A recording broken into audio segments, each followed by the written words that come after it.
Welcome to Talaterra, a podcast about freelance educators working in natural resource fields and environmental education. Who are these educators? What do they do? Join me, and let's find out together. This is your host, Tania Marien.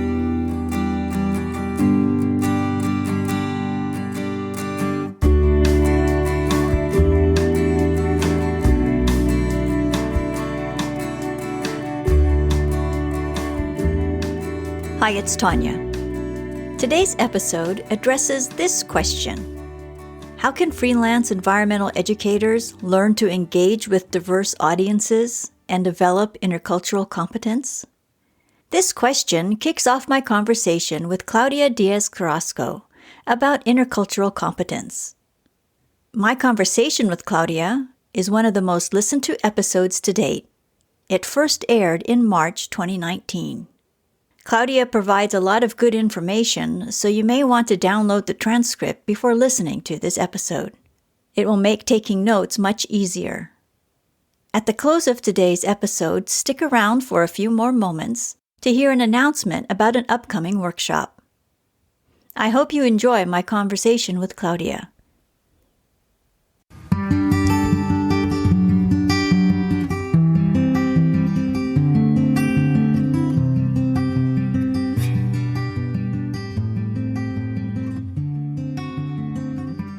Welcome to the Talaterra podcast. This is your host, Tania Marien. I hope you've enjoyed learning from our guests these past few weeks. Today, we implement the second component of this podcast. I created this podcast to bring attention to the good work of freelance educators working in natural resource fields and environmental education. I also created it to bring attention to topics of interest to these educators. This episode is the first episode in which we discuss a specific topic with a special guest. Today, we discuss intercultural competency with an educator and researcher from Southern California.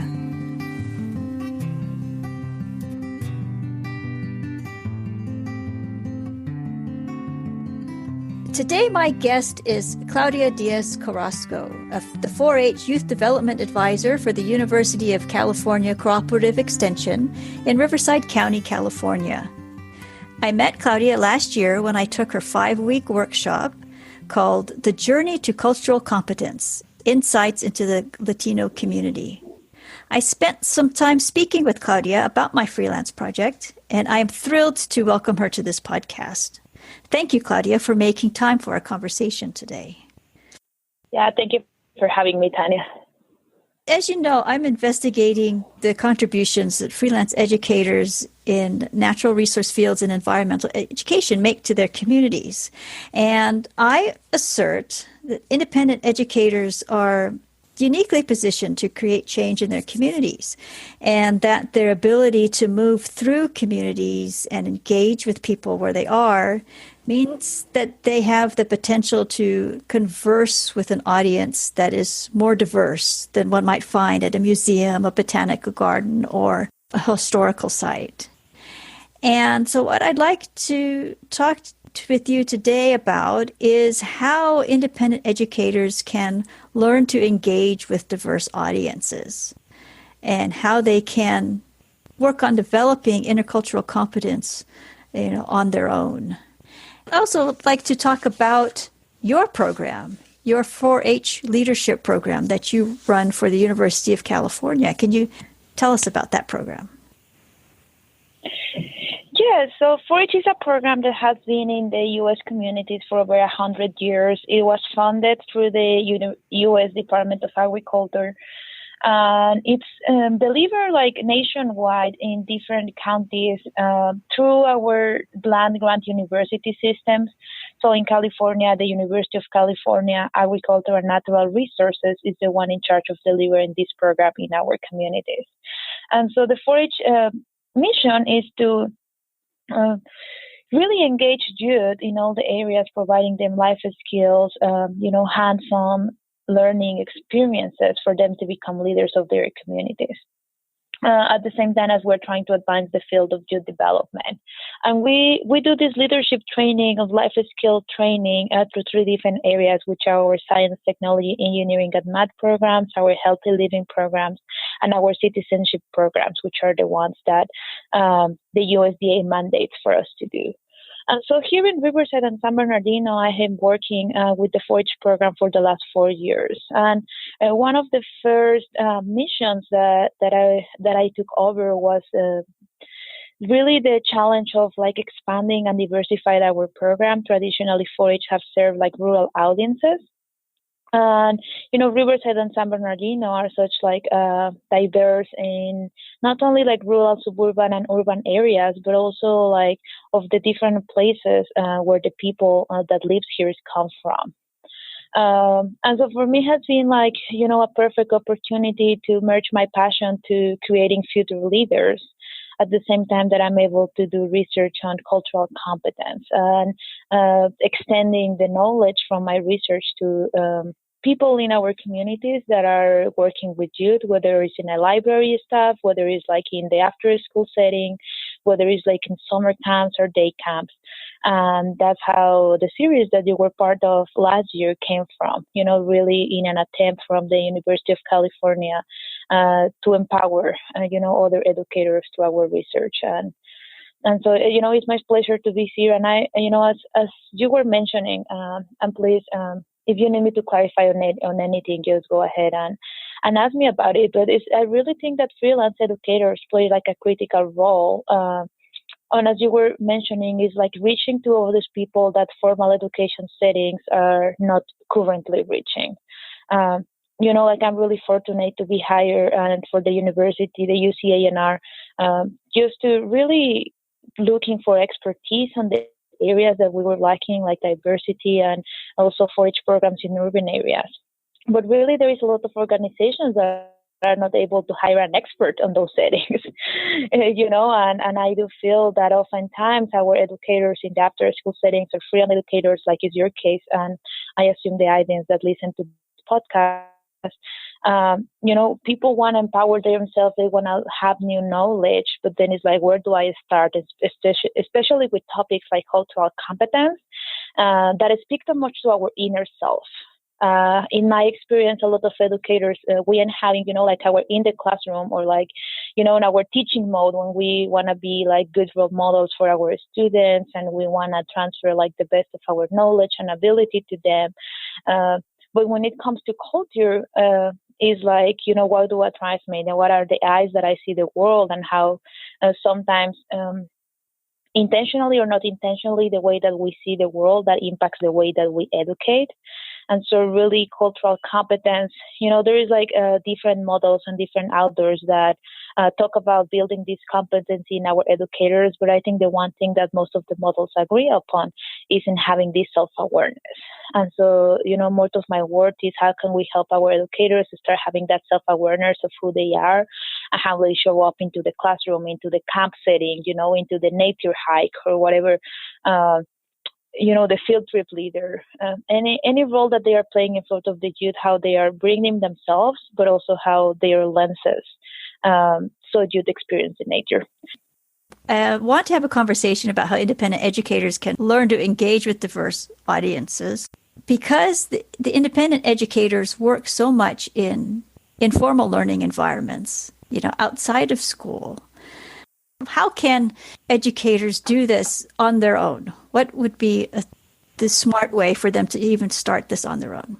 Yeah, kind of that's a loaded question. So I first do want to just, for the audience, clarify a little bit. Like me being like an employee from the University of California Ag and Natural Resources, like I do work in the realms of higher education, and part of my job is doing these research publications of whatever.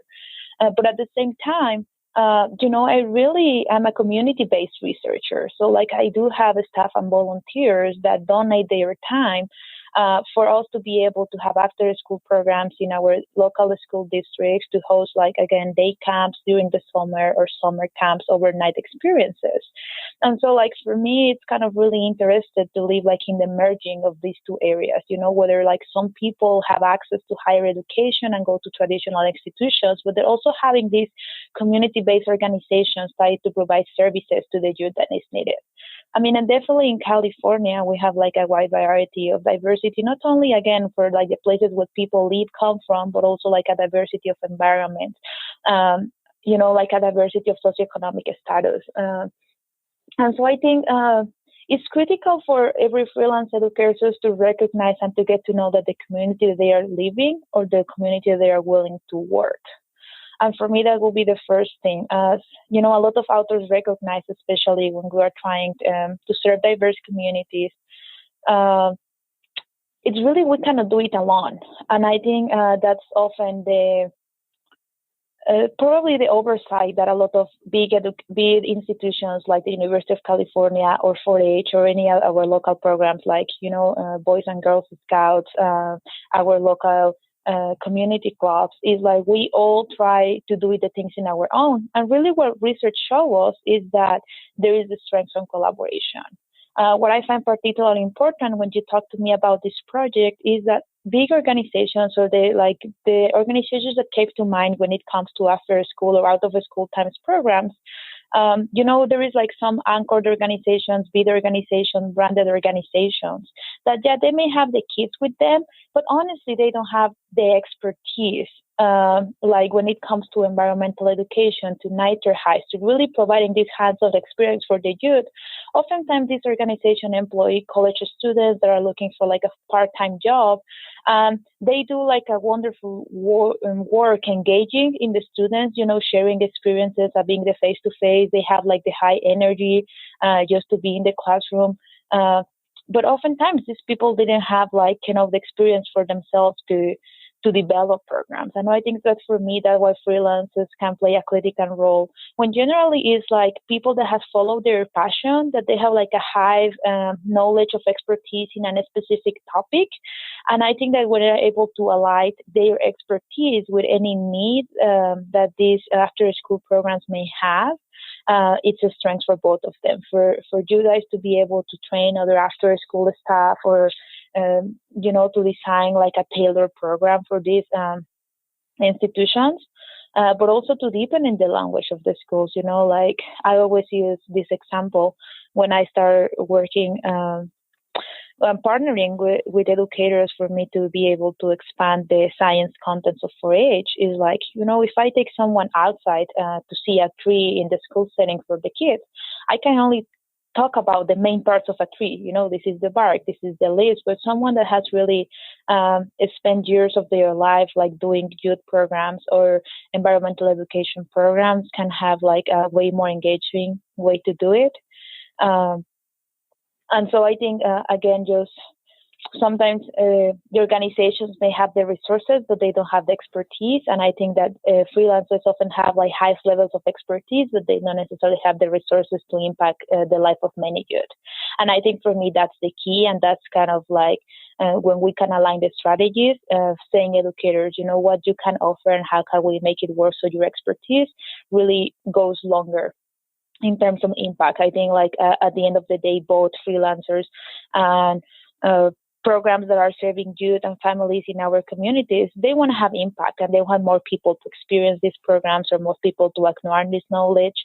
And I think that intersection is kind of something that often we don't explore closely.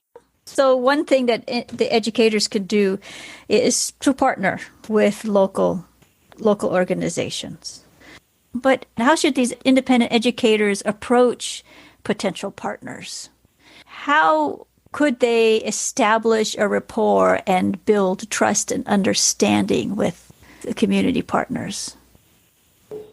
I think something that is critical, especially in our communities, is really being able to identify what community needs. Often like universities or partners like are driven by needs assessments, but the more the freelancer is immersed in their community and can demonstrate like a need, of which places are not reaching in. Again, we have like kind of sometimes organizations like this blind, this blindness on us, that we are so immersed in our research or like the objectives or like the grants that we are receiving, that we often like overlook what is really the community needs.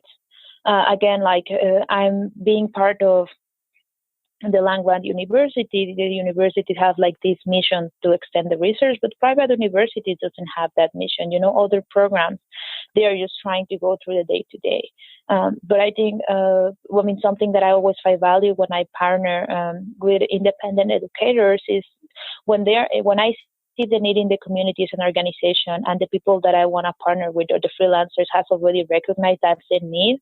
Oftentimes, these freelancers have the time to already develop a program or to have a proposal. And so kind of oftentimes they come to me with solutions and say like, hey, I have, if the workshop that you were part of was specifically that, these community organizations saying, I recognize that there is a staff need to develop the cultural competence. And I know that I don't have the expertise to do that training.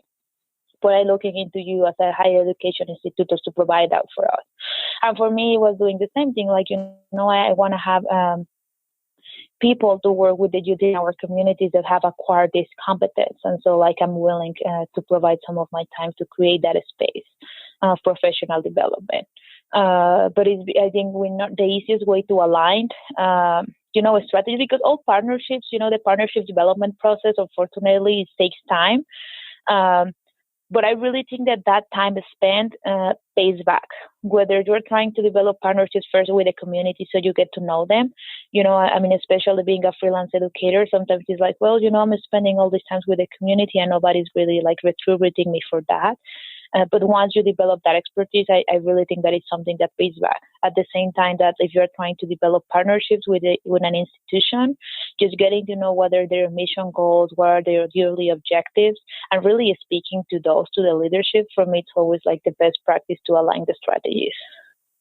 And how should independent educators think about equity in informal learning environments? Because it's more than just bringing a tried and true activity to a new audience. And what considerations should be made before this?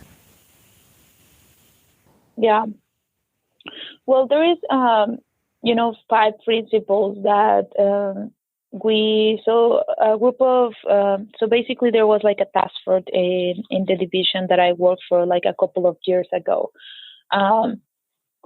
to be able to review the literature and say like kind of what programs need to be doing in order for them to be equitable and to really serve, reach out to people. Equity, it's first of all, I guess my first, and this is just coming to the top of my mind, is having a good understanding on what equity means. And I think that's a concept that is often misunderstood in literature. I provide this picture for the people that is listening, and I love this image for one of our state directors. There is like kind of 3 guys that they are different heights trying to look across a football field. And so depending on the height of these kids, they're going to need a different size of box behind their feet to be able to just overlook through the fence so they can see the football game. And so, for me, that's one of the best definitions of equity that I can find, because that doesn't mean that everybody gets the same. It just means that everybody gets the right box for them to get to the place that they need to be. And so when it comes to independent educators, again, I guess the first thing is building their own equity perspective. Oftentimes the programs that they are called to work for, they don't have this equity perspective. And so when I look into that equity lens, for example, when I'm looking into partnerships for the 4-H program, there is like 4 pieces that emerge from the literature that I always use to determine like, hey, I do want to go and partner to this program, or I don't want to. So one of those underpinnings is having an understanding, a comprehensive understanding of youth development. And for me, what that means is that extensive understanding of positive youth development means that is you only don't have the youth in the center, but they recognize that this youth is part of a family and there is as well part of a community. So, like, for example, you have a student that show up into my classroom and they may have experienced hunger at home. I need to understand that I'm not going to address the youth and I'm just going to help him do the homework, but I might also need to provide a snack because what he's experiencing at home. I'm not going to like shame this student. So that's for me, it's like an extended understanding of youth development. So you end becoming not only like a program provider, but really to be having in mind that the organizations that you are working are having this wrap around approach.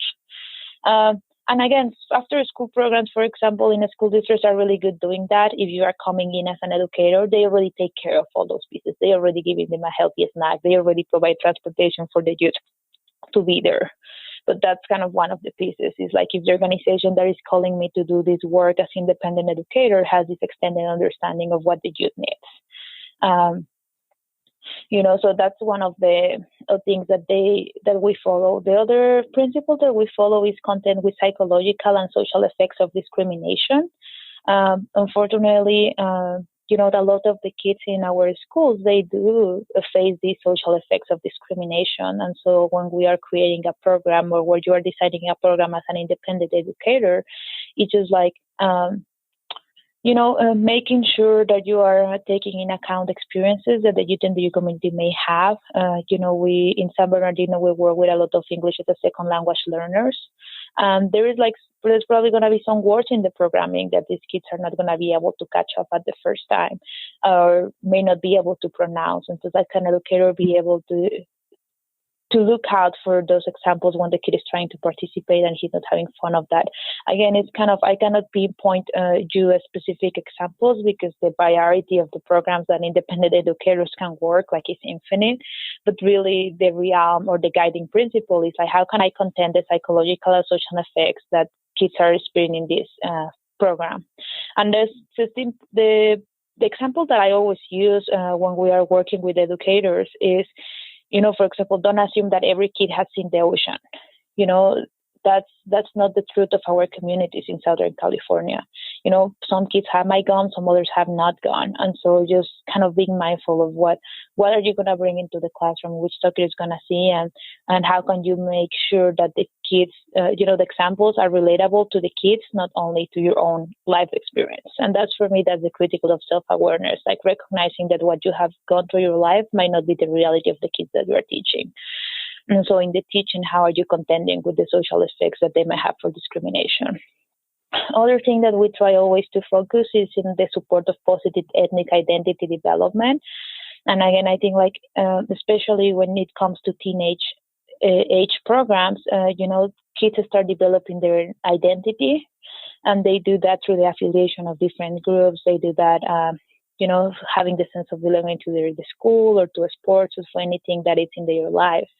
But the other thing that is really important for organizations to keep in mind is like the ethnic identity and how we foster this ethnic identity in our programs. In 4-H, most of my work focuses on that. How can we bring up like cultural celebrations to the day-to-day programming? For example, Mother's Day in Mexico celebrated always like May 10th versus, different dates in the States. And so again, like how can I recognize the different places of the different cultural traditions that the kids may have? I'm Mexican, so most of the times I use examples from Mexican culture, but how can we mix like day of the day to create like a ethnic identity for kids in my program? And how does that relate to the other content that I'm trying to say? Sometimes we use the date of the dead to create poem, and that's helping literacy the students. So, we are bringing like a culture piece to a literacy piece that needs to be covered at the school. Other thing that is really important, and it's probably that's the challenge for independent educators, and that's what I always ask them to do partnerships, is how programs respond to economic poverty. In order for a program to be equitable, they need to be able to respond to the economic poverty that their participants may or may not be experiencing. And so this is the part when programs that are equitable do make sure that all the students have transportation to make it to the place where the meeting is. that they make sure that they providing snacks or food for the students that may not have experienced that. Programs are providing supplies for the students instead of expecting every student to come with their own ruler or scissors or things that for some communities might be like not big deal, but from other communities, they may not participate in a program just because they didn't have the supplies that they were asked to bring out of school. And then the final point that it's always like a challenge is how can you tailor the specific experiences, resources, needs, and interests to the local Latino youth. And so I remember one of my first attempts to do an environmental education program was here in Southern California, doing a program for in a school that I was like in Hemet, and we wanted to use a curriculum that I was like first closely developed like in a forest land. So like, a lot of the activities, like the trees in the forest are way different. The trees in San Bernardino forest are completely different to the nature that you can experience in Hemet or in the Coachella Valley. And so, yes, we want to teach them about environmental education, but we want them to be relevant to the things places that they live around. And so that's like a really simplistic example, but it truly happened. Once we have choose the curriculum, we realize, well, this is a forest-based curriculum, and our kids are living closer to the desert than in the forest. But then it's kind of, so we do recognize that we need to tailor our efforts to the specific experiences and resources that this community had. And, not even like a program for 4-H that has 100 of tourists can do it in our own. Like, I partnered with around like 20 to 25 organizations in a yearly basis to be able to ensure that our programs are tailoring the efforts, are responding to economic poverty, are being spaces for ethnic identity development, are contending social effects for discriminations, and they are incorporating this extended understanding of youth development, which includes the family and the community and not only the youth. So for me, that's kind of like the shifter that I use when I'm trying to develop partnerships, like recognizing what 4-H cannot do, and then looking in the community for organizations that I cover one of these 5 points. Mm-hmm. Yes, thank you. That are very good points. Thank you. And how is your project coming along? Well, so 4-H in Riverside and San Bernardino counties, so we will have like 4 main program streams, if you may call it. We have our community club program, which is highly volunteer-based. We also have our college and career readiness programs, which are based on local high schools and are helping low-income students get the resources that they need to get into college. We also have leadership programs during the summer, which we have like team-based, we have teams of teenagers leading camps for younger youth, and that's like a main component of our leadership experience of 4-H. And we have like all these school enrichment programs for environmental education that we do in 4-H. So definitely, like as I was telling you, it's not. So these principles are not something that is like a cookie cutter and say, the way that I respond to economic poverty in the community clubs are completely different to the way that we respond to economic poverty during the summer. And so I'll give you some examples for 2 of them. So our community clubs are mainly run by adult volunteers. We have around 1,000 youth involved in this program every year in 4-H. And transportation and meals are never an issue in our community club program. So the majority of the demographics in this program are like middle income youth. And so, parents take turns to bring a snack to each meeting. So there may be a kid that, their parents never show up to the meeting and therefore they are never asked to bring a snack. But if these kids come hungry, there's going to be a snack available for him. And also like there is such sense of different parents helping other parents that they give rights among themselves. So it doesn't have any customized organization to ensure that kids that are participating in this program have transportation, because the clubs are a mixture of low income and middle class youth that helps each other around.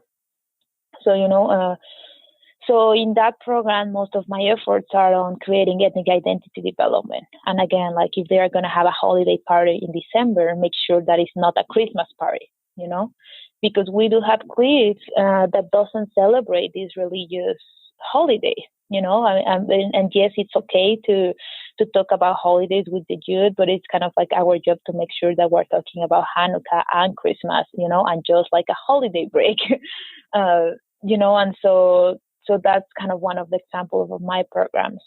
Differently to our college and career readiness programs, where we are based in local high schools and we work predominantly with low-income youth.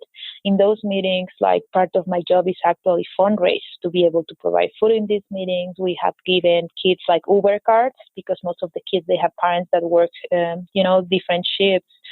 And so instead for us providing transportation, we just like make a student time agreement and we give them like an Uber card so they can make sure that they have transportation from the meetings and back. These clubs are meeting also sometimes during the school time. So that's where we can ensure that a school is providing lunch for them. So for me, it's really hard to talk about specific examples for programming because it becomes so unique to the community. So like when going back to your question about what would a freelancer educator should do or how can they better support, efforts in the communities. So one piece of it is like having, a knowledge of the community. And I think that's always going to ground you in doing like meaningful programs for whoever you want to serve. The second time is having that self-awareness and knowing, kind of where is your passion, what is your expertise, and then which type of population you're willing to work with and which population you are not willing to work to. And so because that self-awareness is going to totally determine the type of partnerships that you're willing to create. And so then the third step, after your community, what is your expertise, and then you're looking for organizations that want to support you in this endeavor, is aligning that strategic thinking. So for me, like in all of the Forge programs, that's the majority of my work, just looking into my community, who has the resources that I don't have, how can I foster this partnership? We have seen increase like overall, really thanks to the efforts that we have doing in the office and like really the amazing thing that we were able to build here. When I received the Forge program 4 years ago, we have around like 600 youth in Riverside County. And I'm just going to use Riverside County as an example.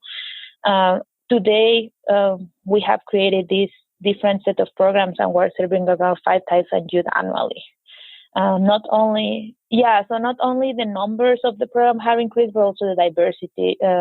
Just at the top of my mind, we used to have around like 10 to 15% of Latino youth. Now we're having like a big issue because last year I will report we were serving like 69% of Latino youth. And, our youth population is around 50%. So we were basically over-serving Latino youth in the program.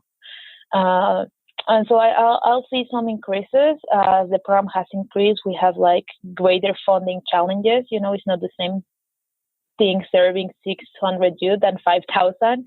And so, I'm really moving forward to do like fundraising campaigns and some, fee by service contracts with people. But overall, what I really value is just be able to collect real data from the communities. We did have this literature review and we have these 5 principles that emerge from the literature and say like, hey, you need to provide ethic identity development. You need to respond to economic poverty, but I didn't know how that is going to look into a community program. And so for these 4 years, informally and formally, we have been collecting data. And so now I know, some examples of how we can respond to economic poverty in different organizations. And it could be as simple, like, for example, nobody learns in a hungry stomach. And so, like, if you are going to be called to do, like, a day camp, for example, there is places in the community that offer, like, free lunches during the summer, like libraries. So if you are doing that as a independent educator and you want to create something for the summer, it's like, well, I'm not going to go and do it by myself. I'm just going to find a library that has like the free lunch program, and I'm going to have my program right after all the students receive free lunch. So like you as an independent educator, you don't need to fundraise for the food. You don't need to coordinate about all the food safety practices, but you are aware that if you want to have a equitable program, kids need to eat. And so, it's probably just going to decide and say like, hey, I know you're giving free lunches here and the kids are not going to have anything to do afterwards. Can we do some educational program here. So like it could be like as simple as that versus like saying like, I'm just gonna do the summer programming and now I need like $10,000 to serve this many kids. A lot of the times when it comes to equity, it's like having access to safe spaces. There is like spaces in our community that unfortunately may not feel safe for certain segments of our community. So it's like, well, I'm going to select a place where people, like a library is generally a place that all families are familiar with and are willing to do versus like a city hall that it will be threatening for some people. So again, like everything is based on how well you know your community, how well you know your expertise, recognizes when you need help. And what I always find, cultural competence, I'm really happy when people say like, hey, like I really don't know how to manage this segment of the population, or like I'm really afraid of doing that. And I think just bringing those things, starting those conversations and recognizing the areas that we as educators feel uncomfortable, really brings value to the table. Again, for me, it's still like I'm getting to become comfortable working with the U.S. educational system. I didn't grow up in this country, so like in Mexico, we don't have a school districts like we have them here. We don't have like a PTA meeting, like a formal. We don't have a board of education. And so like sometimes when I'm going to school settings, I recognize that I need to go with someone that has been raised here in the U.S. and can translate these organizational infrastructure pieces for me. So, like, I don't know who is more important, if the president of the board of education or the principal, or I don't know which roles they play. And so just kind of really being able, to have this self-awareness and say, like, where are we playing, which arena I'm playing, and who do I need to talk to make a program happen is really that guides the day-to-day programming. Yeah. Yeah, that is fantastic work, Claudia. That's fantastic. That your program has grown the way that it has in 4 years that you've been working in it. That is just impressive. You've worked with huge populations of youth and families, and I have this recurring conversation with other educators about people being afraid of nature. I was wondering, based on your experience, what have you noticed or observed that creates anxiety with people when it comes to nature or being outdoors? In my experience, and I went, so the people in the audience know, I work predominantly with low-income Latino youth. With this particular segment of the population, really one of the fears is, not knowing. Like, when I think about, my kid just going and touching plants or like climbing a tree, like there's always the normal fear that a parent has, like, are they going to fall? Like, are they going to touch something and have an allergy? For me, it really is like one, not knowing about what really means being with the nature. I have like all types of questions from parents, like, we say that we're going to do a field trip, and then like all of a sudden the parents say, like, do they need to wear a raincoat and raining boots, and do they need to, like, almost they want to have like a whole like a lab coat or anything, like for them to be able to go to a field trip. And it's like, no, we're just going to go like in a nature hike. All they need is comfortable shoes and sunscreen. Like, so like I think one of the challenges is just being more specific of what it means to take a kid to the nature. I once have a field trip taking some kids to the river, and there's like, is my kid is going to drown in the river? Like parents, and it's human nature just to go to the catastrophic scenario. So when we are inviting a new community to like experience the outdoors, just being clear, like, hey, we're going to go to whatever forest, like, or we're going to go to this local park and we are going to do a walk, like, and we are going to do games. Just kind of really being specific. That's something that I have helpful with the parents.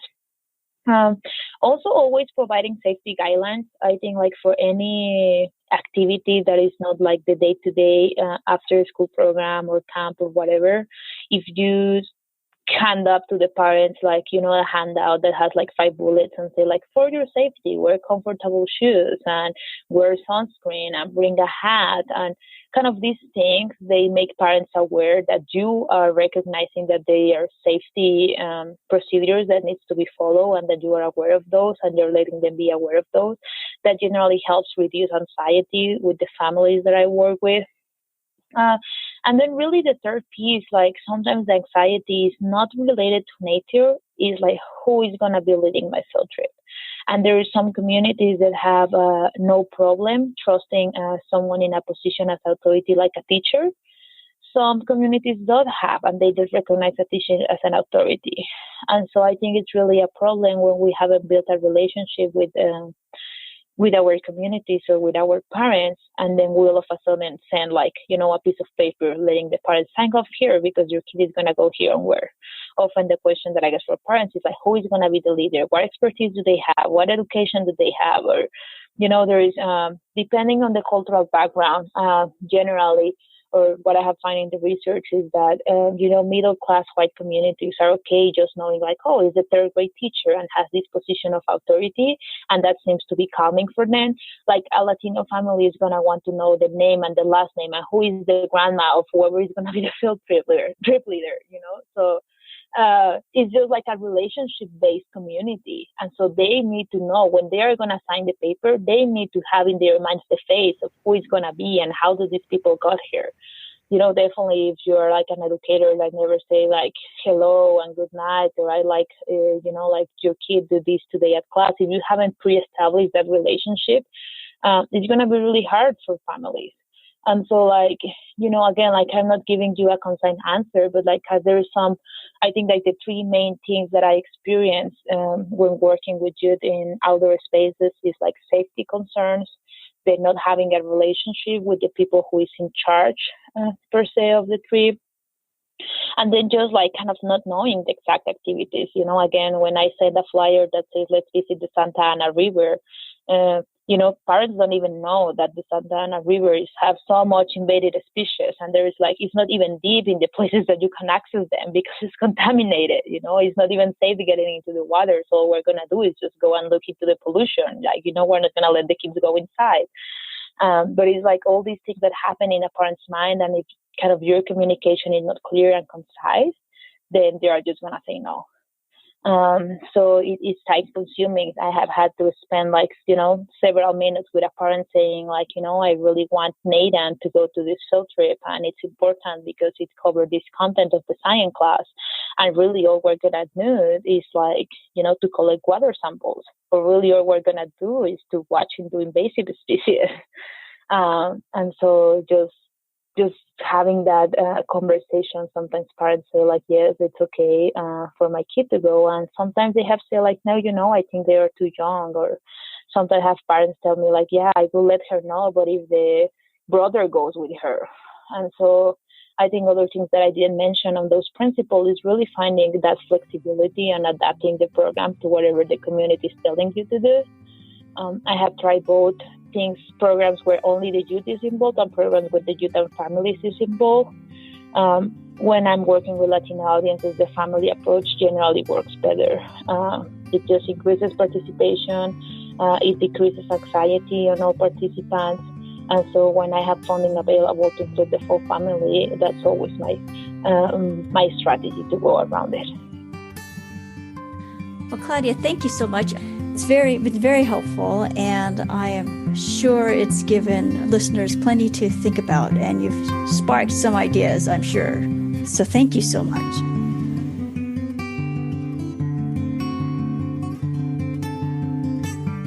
Do you want to learn more about intercultural competence?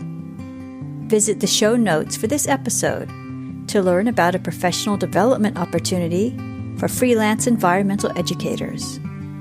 You'll find the show notes at talaterra.com.